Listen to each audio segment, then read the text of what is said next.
This is Dash. In many ways, Dash is just like any other boy. He wakes up, he goes to school, he plays with his friends. But in one way, one very unique way, he is unlike any boy who ever lived. For you see, Dash doesn't control when or where he falls asleep.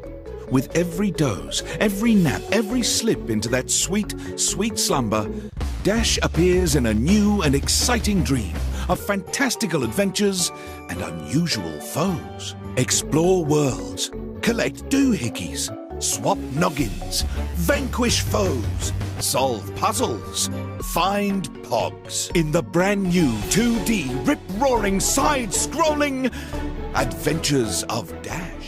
Hey, I'm Robert Bowling, President and Creative Director of Robotoki. Now, back when I left Infinity Ward of working on Call of Duty for the last 7 years, there was one thing that I really wanted to focus on, and that was doing something new, doing something different. And that's what the Adventures of Dash is all about. This is a game that harkens back to the type of games that I grew up on, that I loved. There's 2D, platforming, side-scrolling, puzzle adventure games, that dominated the Super Nintendo era. And that's what we set out to do with this game.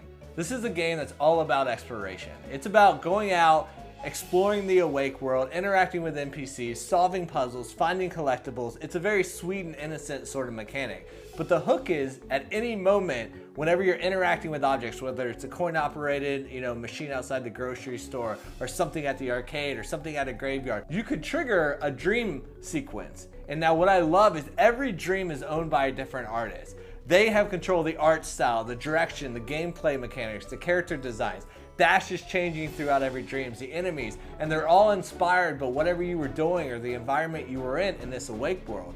It really takes the player and us on this roller coaster of different experiences. You're constantly seeing something new. Wearing the Super Nintendo references on our sleeve. We're not, the goal is not to make every level look like a, old 16-bit game, but, a lot of the gameplay comes directly from that era. The puzzles in the Awake world, I think, have a very adventure game-like aspect to them. You find different items, you talk to different people, you find out what they need and what you need to get to help them with their problem.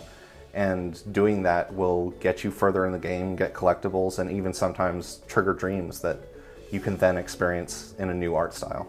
The idea of exploring around to find a dream state that launches you into another thing, I feel like that's the best reward that a video game can give you. If you do well, you get to play more of it. I think the fact that we are actually kind of poking fun at him majority of the time, him falling asleep in almost very dangerous situations, I think is very comical. Being able to sit around with people who share like-minded humor and ideas, and being able to discuss and create on the fly and build upon those random ideas and actually see it come together and come to life. We're not limited by one character in one environment and what that character can do, because when Dash goes into a dream, just about anything can happen. I really like that each artist has their own level, and I get to see other people's art style within one game.